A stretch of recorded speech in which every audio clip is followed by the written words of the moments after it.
É isso aí, rapaziada. Estamos de volta na programação.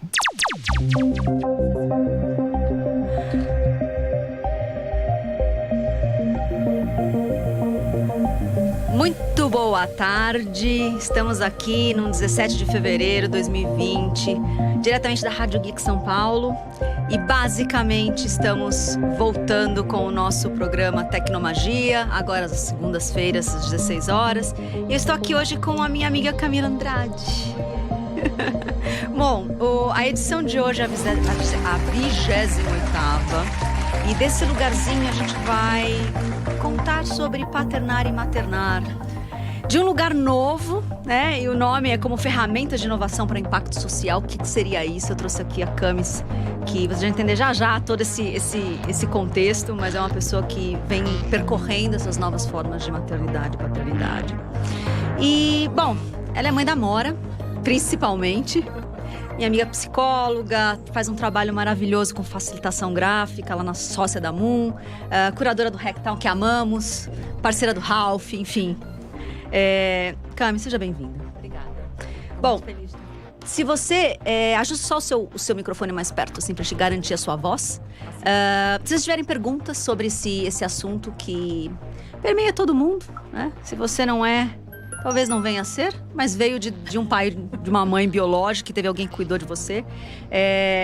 Deixe perguntas no nosso WhatsApp, que é o 11 973136617, nome completo, sua pergunta, que a gente pode fazer tanto ao vivo ou então a posteriori. Nós estamos em todas as mídias sociais e estamos em todas as plataformas de streaming com essas conversas aí semanais. Bom, Camis, eu queria que você se apresentasse, contasse um pouco da sua história. E aí, por que a gente vai contar essa história toda de paternar e maternar de um novo olhar, né? Por que você me inspira tanto? Vamos por aí. Então, minha formação é de psicóloga e eu tenho uma história de vida aí diferente, porque acho que eu fiz muitas mudanças, transições, né? Acho que eu sou uma pessoa que está buscando essa soft economy já tem um tempo. Então, a minha formação é de psicóloga, eu já trabalhei na área de RH. Depois, dentro do RH, fui migrando para uma área de desenvolvimento profissional, pensando em outras linguagens.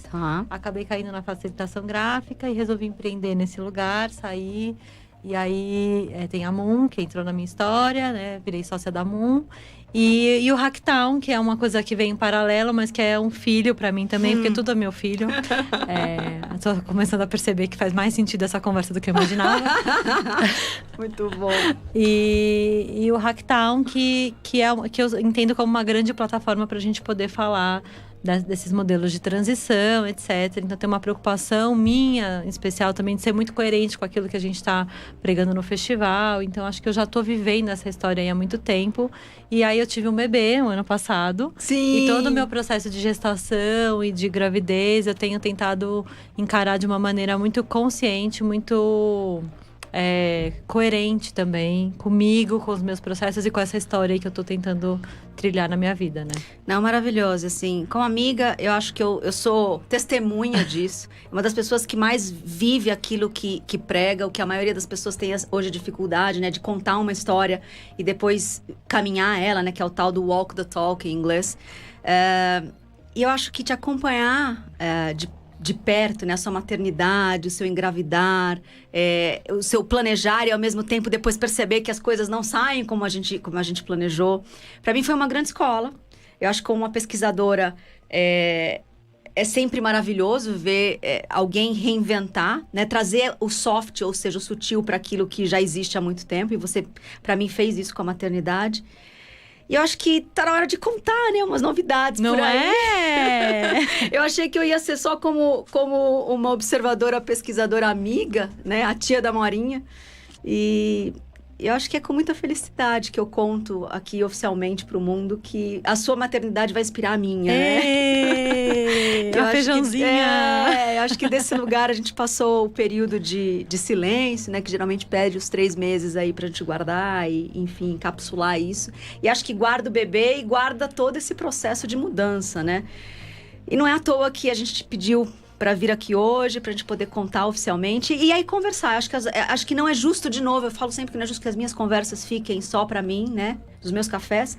Eu acho que esse tema, dado aquilo que eu tô vivendo, aquilo que eu vivi, tudo aquilo que você me ajudou, não é justo ficar só pra mim. Deve ter mais gente aí precisando escutar aquilo que foi a sua experiência. Então vamos começar logo? Vamos. De mãe pra mãe aí. De uma mãe que é pra uma mãe to be. Conta um pouquinho o que você entende. Aquilo tudo que a gente conversa sobre esse novo olhar, sobre o maternar, o paternar. O que você já imaginava, o que você já tinha estudado e o que você encontrou. Eu acho que a gente pode começar por aí. Eu acho que a primeira coisa que eu queria falar é que eu acho que essa coisa da coerência, do walk the talk que você falou, não é fácil pra mim também. Acho que é tão difícil como é pra todo mundo. Mas é que eu fiz um acordo comigo mesma de que eu queria ser muito honesta comigo mesma. Então, assim, tem uma busca minha constante, quase uma obsessão de ficar sendo muito coerente e muito transparente comigo mesma. Então, eu acho que isso foi uma coisa bacana. E não é fácil. Não é. Porque a gente tá acostumado a pôr a roupa de domingo e lá ficar, né? Até, tipo, sentar aqui agora pra falar disso abertamente, talvez eu diga coisas que possam agredir algumas pessoas. Mas foi a maneira como eu vivi a minha gestação, sabe? Sim. E que a gente não tá acostumado a escutar. Porque eu acho que esse é o lance, assim.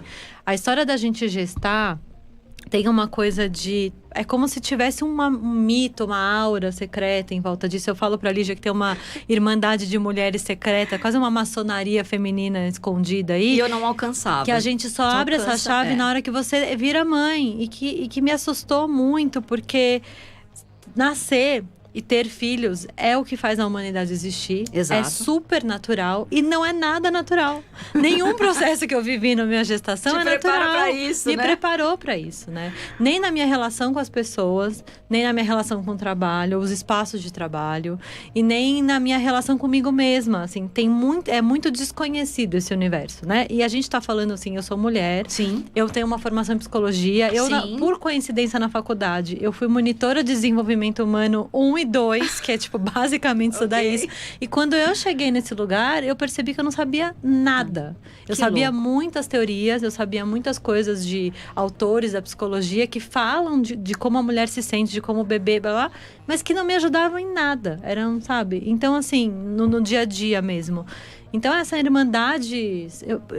por isso que eu acho maravilhoso esse espaço de poder falar sobre isso. Sobre isso. Eu até criei um Instagram pra poder falar sobre isso. É que eu não tive tempo de postar no Instagram. Mas precisa, né? A gente precisa hashtag faça logo esse Instagram, né? Porque é um pouco isso, assim, né? A gente precisa falar desse lugar real da mulher, sabe? Porque não é assim... O maternar, ele traz o engravidar, né? Entre o engravidar e ter o neném, a gente ganha um lugar protegido, né? A sociedade protege, a gente tem desde vagas e lugares especiais nos lugares. As pessoas olham pra você com carinho e com uma magnitude, assim, mas também te olha com um lugar meio santificado e ao mesmo tempo... Eu acho que tem isso, mas desculpa te interromper, mas assim, eu acho que também não tem uma coisa de uma raivinha, assim.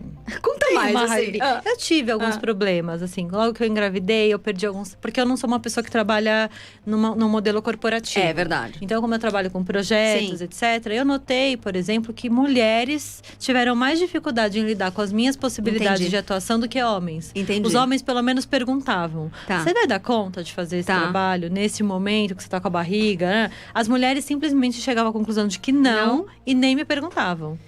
Então, eu acho que é um bololô de coisa aí, sabe? Tinha o lado da proteção, e aí é onde eu ia chegar, que é o que você já trouxe, que não é bem assim o dia a dia, desde o ponto de vista externo ao ponto de vista interno, né? A gente veio conversando que não existe nada mais solitário que os primeiros momentos depois que você sabe que você tá grávida.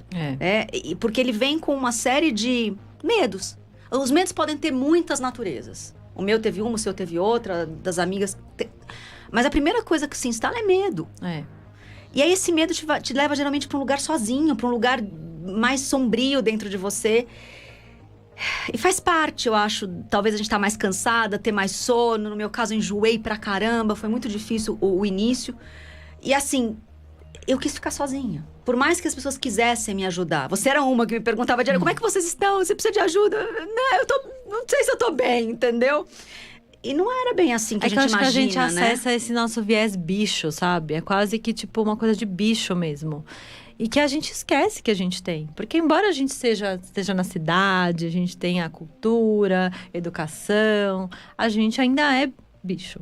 E aí a maternidade vai lá no seu instinto e fala assim, olha aqui, o seu instinto aqui, sabe? Assim, ele puxa esse cordão aí e isso fica muito grande, sabe? É uma coisa que a gente fica o tempo todo escondendo, sabe? Controlando. É como se abrisse a portinha lá do subconsciente e os monstrinhos começassem a pular debaixo do colchão do subconsciente. E foi o lugar que eu fui. Então, assim, não foram 3 meses fáceis, né? Foram 3 meses desafiadores. E o que eu vou falar pode ser assustador, mas eu vou falar com muito carinho, assim. Nem começou, entendeu? Porque o lance é que eu falava pro meu médico, assim, 0 dignidade. Porque você vira bicho mesmo, entendeu? Ai, eu tô no momento amamentando, eu fico com o peito de fora, entendeu? E não dá tempo, às vezes, de guardar. E você vai... O jeito que a minha filha vem mamar é uma coisa meio de um bichinho mesmo, sabe? Então, acesse esse lugar muito do animal o tempo inteiro, sabe? Quando você tá... você vai no médico, essa coisa, né, assim, a posição, o jeito, as pessoas vêm te olhar, seu marido tá ali na frente do médico, entendeu? Seu corpo não é só seu, literalmente, tem outro... Tem uma pessoa habitando o seu corpo, entendeu? Então, e por conta disso, você acaba sendo verificada de ângulos que você não era. E a quantidade de vezes que você não era. Quando é que eu ia todos os meses no médico? Não ia. Não, e é assim, eu e meu marido, a coisa do faz cocô, é o pum, não sei, são assuntos, né, que a minha filha tá lá. São assuntos que a gente tem que ter, sabe? Tá sangrando e não sei o que o tempo inteiro. E às vezes eu preciso dele pra cuidar de coisas porque eu não posso cuidar. Então, assim, vira um outro lugar. E a gente começa a lembrar que isso é natural. Né? Os fluidos do corpo são naturais, né? Essa relação de cuidado deste lugar é natural. Por que não, sabe?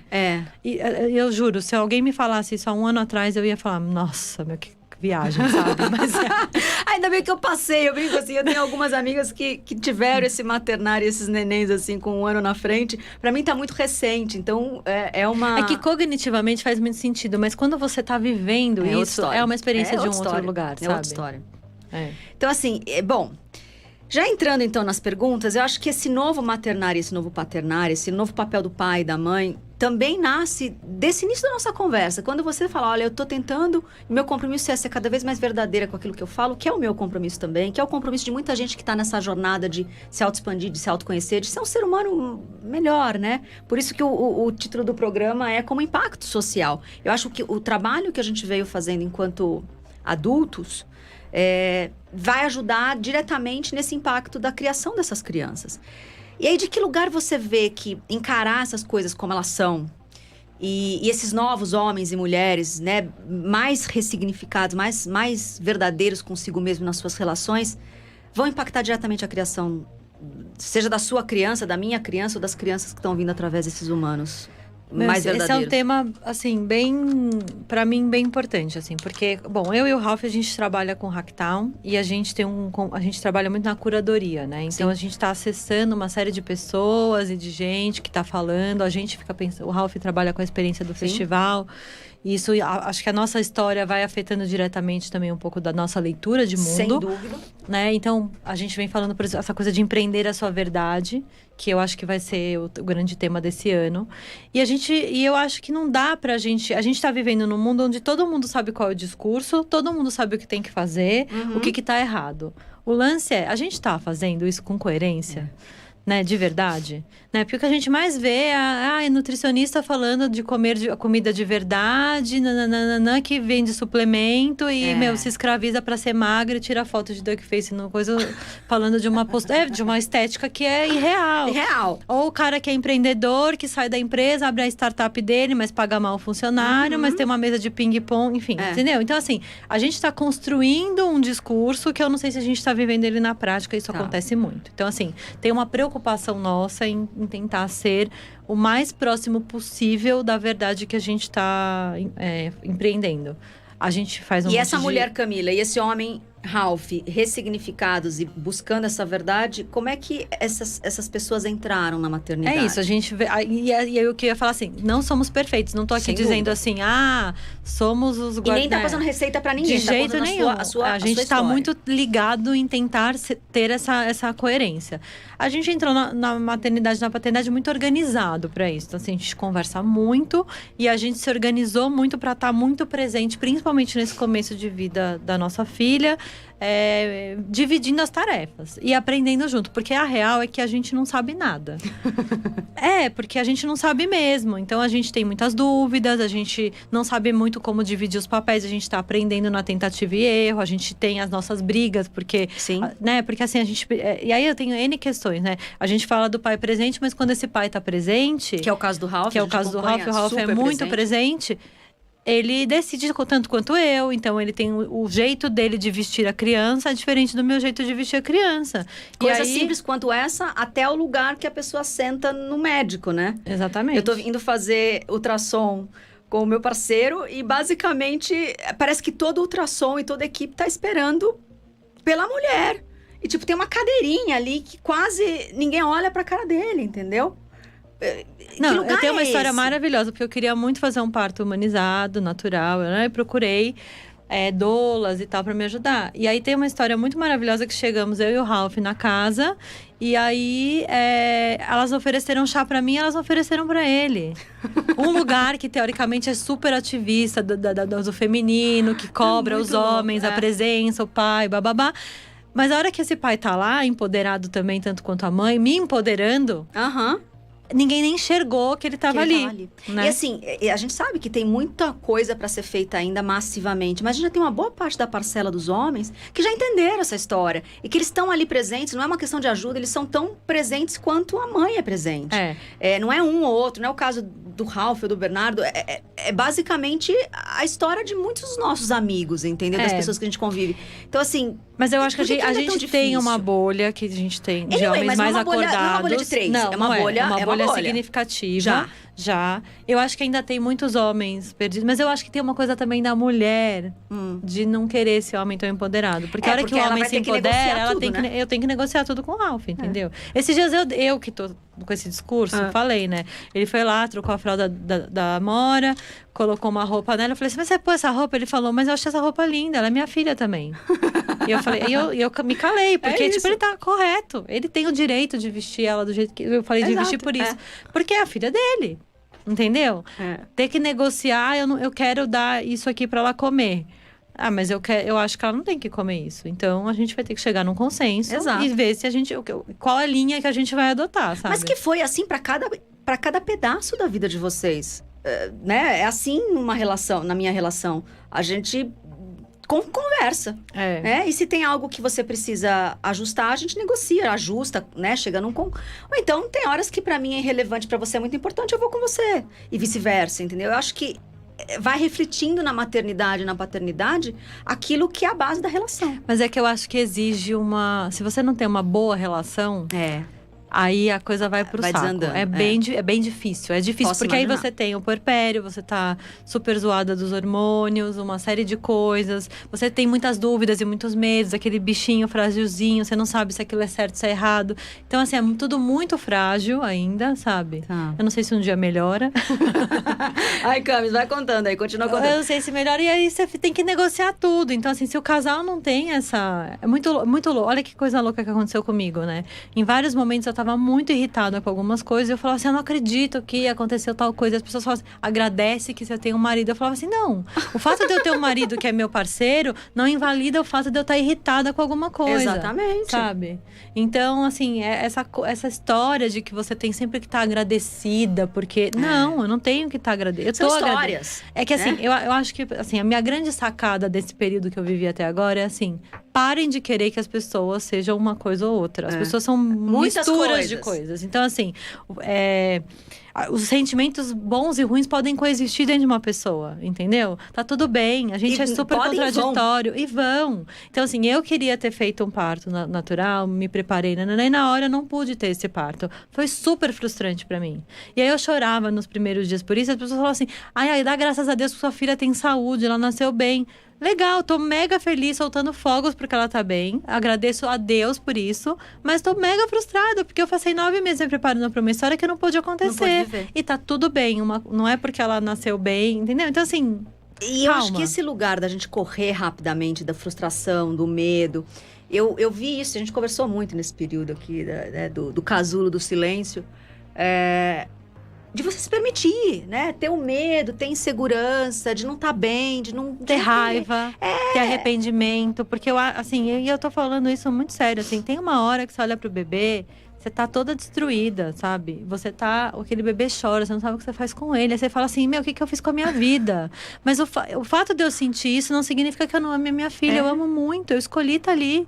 Mas tem um determinado momento que você fala, o que eu fiz com a minha vida? Minha vida tá de cabeça pra baixo de repente. É isso. Eu não sabia que ia ser desse jeito. Eu imaginava que era difícil ter um bebê recém-nascido em casa, mas que a coisa ficava nessa dimensão, eu não sabia. E as pessoas não falam abertamente. Não. Acho que esse programa é muito pra gente poder contar. E se eu tivesse que dizer assim, então, os 3 primeiros meses, os desafios que ninguém conta. Posso dizer os meus, entendeu? Nunca ninguém me contou. Eu sou uma pessoa super trabalhada, expansão de consciência, do amor, não sei o quê. Foi os 3 meses mais difíceis pra mim, assim, que eu senti muito desamor.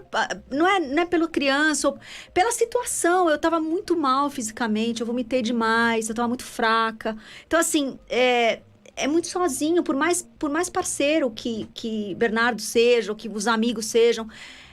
É um lugar interno que pra mim foi muito difícil. E você fala, vai passar, melhora. Não só fisicamente melhora, a gente tem um enjoar emocional também, que vem e vai, né? E deve estar tudo misturado, porque você não se alimenta bem, porque os hormônios estão uma loucura. Porque tem uma vida se instalando, né? E aí as pessoas costumam dizer assim, você não faz nada mesmo. Cara, eu fiz sim. Quando eu vi o ultrassom essa semana, eu fiz rim, eu fiz bexiga, tudo assim, parece um tamanho de um kiwi, 8 centímetros, mas tá tudo lá e tá perfeito.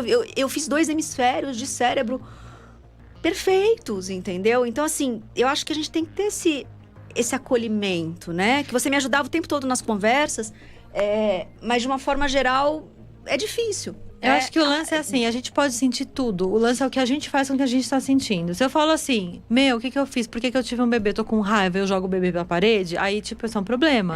Agora, você sentir raiva e falar, nossa, eu tô com raiva. Da onde vem essa raiva? O que eu tô fazendo com essa raiva? E aí você, sei lá o que você vai fazer com a sua raiva, cada um tem o seu mecanismo. Eu acho que quando eu falo de uma coisa de responsabilidade social, que eu acho que o maternar tem isso, eu acho que a gente precisa ensinar os nossos filhos a acolher o que é genuíno do coração deles, entendeu? Exatamente. E quando a gente se permite fazer isso, a gente é exemplo dos filhos da gente. Exatamente. Sabe? Então eu acho que esse é o ponto, assim, gente bem criada, gente que tá nesse lugar, eu acho que vai construir um mundo melhor. Não dá pra negar que a gente é bicho, que a gente tem sentimentos antagônicos, doloridos, difíceis, densos. Eles estão dentro da gente, eles não vão embora. Se você meditar e comer arroz integral, isso não vai melhorar. Não, eles vão continuar. Eu só falo disso. Eles vão continuar existindo em você. O lance é o que você faz com isso. Se você tá com muita raiva e você vai meditar e comer arroz integral, isso te purifica e você fica bem, legal. Ótimo. Mas não acha que é isso que vai resolver o seu problema ou vai apagar. O que eu aprendi em 3 meses, assim, e, de novo, o que acontece comigo não é o que acontece com todo mundo, mas foi o que aconteceu comigo. Eu tava numa fase muito, sutil, né? Quem me conhece sabe toda essa história de meditação. Faz 3 meses que eu não consigo meditar. Eu nunca tive tão tão aterrada. Liguei pra eles e falei, toma Coca-Cola. que meus médicos não escutem, né? Mas teve um dia que eu tava tão enjoada que eu tomei a tal da Coca-Cola. E melhorou. Entendeu? E melhorou. Então, assim, desse lugar, nossa, eu aprendi muito sobre viver no mundo de dualidade, entendeu? A gente tem muita essa coisa começa no processo de autoconhecimento e a gente vai muito pro mundo etérico, né? E é legal, e é bacana, faz parte de várias jornadas. Pra mim foi um jumping na matéria mesmo, assim. Você habita um corpo e agora tem um corpo que habita o seu corpo. Então, segura aqui, segura a onda, que você vai passar aí por 3 meses desconectada. Seja da sua intuição, da sua capacidade de se conectar ou de expandir. Comigo foi muito terra. Eu aterrei do lugar que eu só conseguia sentir os meus chakras básicos. Ou seja, só sentia a barriga, entendeu? Eu não sei como é que é pras outras pessoas, assim. Porque essa conversa mais mística, assim, rola entre a gente. Mas eu acho que ainda vai ficar um tempo, assim, sabe? Tá. Eu ainda me sinto um pouco desconectada. Mas é porque é isso. Eu acho que a gente tá lidando muito com a base da existência. Da vida, né? Você tem que garantir que ali vai iniciar. Tudo, sabe? Então, assim, tem uma coisa da fome, sabe? Das necessidades básicas ali o tempo inteiro, que tá ali emergente, sabe? Precisa daquilo. Talvez com o tempo isso vai, né, se diluindo e outros fatores vão entrando ali, sabe? Mas a gente se lembrar dessa nossa origem. Eu tinha uma amiga que falava assim, você quer ascender rapidamente, não tenha filhos. Porque você vai entender quando você estiver, porque você vai ter que viver o dia a dia, né? Muito mais do que esse lugar atemporal. Mas enfim, os 3 próximos meses que dizem que é uma janela de ouro aí, como é que foi pra você? Pra mim foi maravilhoso. Fiquei super produtiva, mega produtiva. Trabalhei muito, sabe? Senti um desejo de trabalhar, de produzir, de fazer enorme. E aí o pessoal falava, o último trimestre é super não produtivo. Pra mim, não foi super produtivo. Acho que eu senti essa queda no último mês, assim, da gestação. Tá. Sabe? E aí agora eu já tô nessa desespero de voltar a trabalhar muito, sabe? Que também é uma outra questão, porque… 4 meses e meio? A Amora tá com 4 meses e meio e eu quero muito voltar, mas ao mesmo tempo ela não me permite voltar. Então agora eu tô na minha piraçãozinha, assim, de como é que eu equilibro os pratinhos. Porque a gente fica muito monotemática, né, no começo. E como eu fiz uma transição de vida, eu amo o meu trabalho, tudo que eu faço é uma coisa muito importante pra mim, que eu adoro. Ficar longe disso tá sendo muito difícil. Ao mesmo tempo, também é uma fase do primeiro ano da minha filha, que é uma fase única. Então, assim, muita vontade de estar ali integralmente o tempo todo, sabe? Então, eu não sei responder essa matemática, ainda tá super confusa na minha cabeça. Fala um pouco, que, assim, obviamente, como eu não habitava e não orbitava o reino da maternidade com frequência, você contou pra mim uma coisa que eu não sabia, que era a exogestação. Esterogestação. Então, as teorias mais modernas dizem que o bebê humano, ele não nasce exatamente quando ele sai da nossa barriga. Tá. Então, lá no Sapiens, né, ele fala que os bebês humanos nascem todos prematuros, porque a cabeça é muito grande. E aí, a gente não conseguiria parir. Tá. Se fosse mais pra frente. Se proporcional. Se você pensar mesmo, os animais, eles já nascem prontos, né? O bezerrinho sai andando. O bebê humano, ele não sobrevive sem a mãe. Se você tiver um bebê e largar ele na floresta, ele vai morrer. Tá. Né? Os outros animais têm alguma capacidade de sobrevivência. Então, esses primeiros 3 meses, eles chamam de esterogestação, que é a gestação fora do útero. Tá. E o bebê é total instinto. Pra mim, faz muito sentido, vendo a minha filha agora, tá bem fresquinho na minha memória isso. É um bichinho mesmo, sabe? É quase só instinto. Ela começa a interagir e apresentar alguma personalidade, foi mesmo depois que ela fez 3 meses, sabe? Tá. Aí ela começa a ter outro tipo de reação, ela começa a sorrir, ela começa a ter outro tipo de interação com a gente. Tá. E aí eu percebi que ela de fato nasceu, sabe? Tá bom, ela começou a ganhar aspectos traços dela. próprios, sabe? Tá. Mas até então ela é só um bichinho que responde a estímulos, assim. Bom, Camis, a gente tá indo pra nossa fase final. Vamos tentar dar uma… rápido. Meia hora passa muito rápido.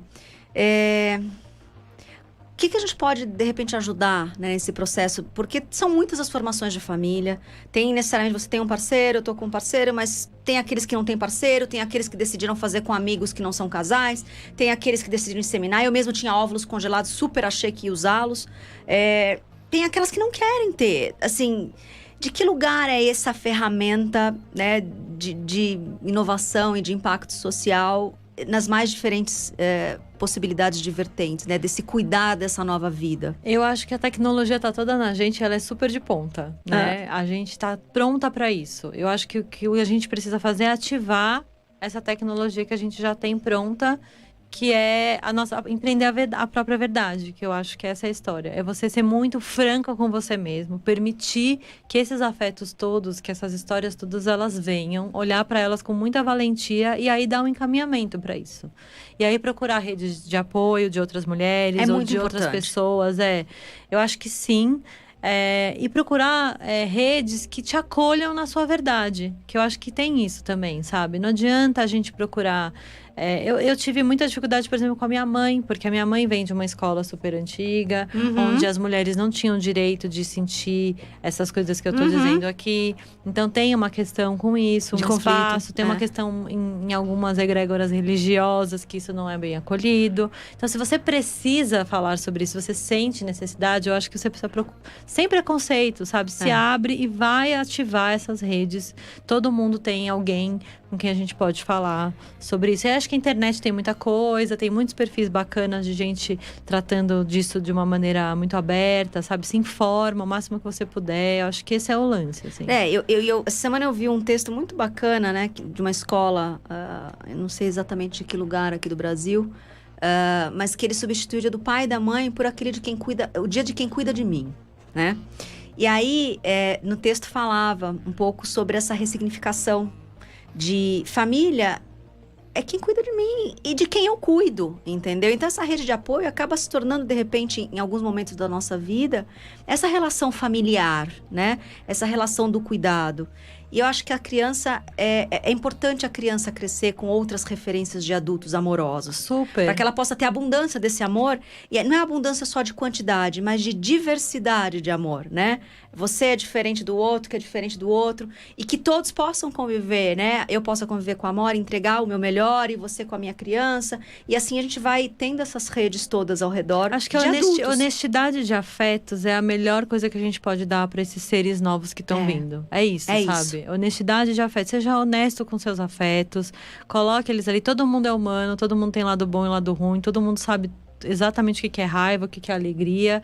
A gente consegue acolher. E acolha o do outro, né? Seja honesto com os seus e seja acolhedor com as possibilidades do outro também. Exatamente. Sabe? Porque eles, assim, acho que o software tá vindo cada vez mais atualizados, eles capturam muito rápido, né? E se a gente ensinar esses seres que estão vindo a serem assim... Verdadeiros, assim, de verdade, pronto, acabou. Sabe? Tá maravilhoso. Isso já é um salto né?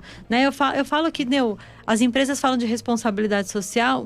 Dá espaço para as mães e os pais poderem cuidar dos seus filhos. É de uma responsabilidade social gigantesca. Tão importante quanto preservar a Amazônia e outras questões aí que estão super pungentes, sabe? É super importante, porque gente bem resolvida faz um mundo melhor, sabe? Aí.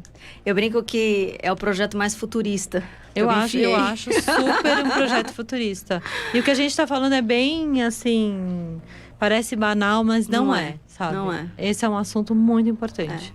É a próxima geração. Pensar assim que a gente fala muito de tecnologia o tempo todo. Os próximos 20, 30 anos vão ser decisivos com tudo isso maturado, né? Inteligência artificial, enfim. Tudo isso que a gente conversa de tecnologia vai estar super maduro. Eles vão ser os jovens adultos operando tudo isso, né? Se a gente tem algum receio de que tipo de humano vai estar operando essas máquinas, são as nossas crianças que estão entre nós hoje em dia. São eles, né? Não seremos nós. E o que vai eles. Determinar o tipo de humano, eu acho que é o tipo de gente que a gente é hoje e mostra como exemplo para eles, isso aí. Sabe? Bom, esse foi o nosso programa Tecnomagia. A gente falou muito sobre o paternar e o maternar. Como programa festivo!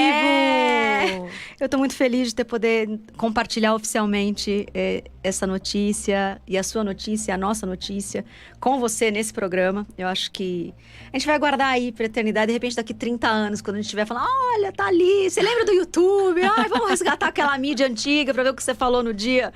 Era isso que a gente falou no dia. Eu espero que de alguma forma possa reverberar. Vai, com certeza, espero que sim. E a gente tá aí, a gente também faz parte da rede, né? Acionem a gente. Exato, como é que te acham? Então, eu criei um Instagram que eu juro que eu vou ativar. Deixar minha filha só me dar tempo de respirar. Que chama Acorda Antes, Dorme Depois. @ que eu acho que é um espaço pra falar sobre isso. Então, se alguém quiser, tô lá, à disposição. E a Camila Andrade, também consegue falar com ela nas mídias todas.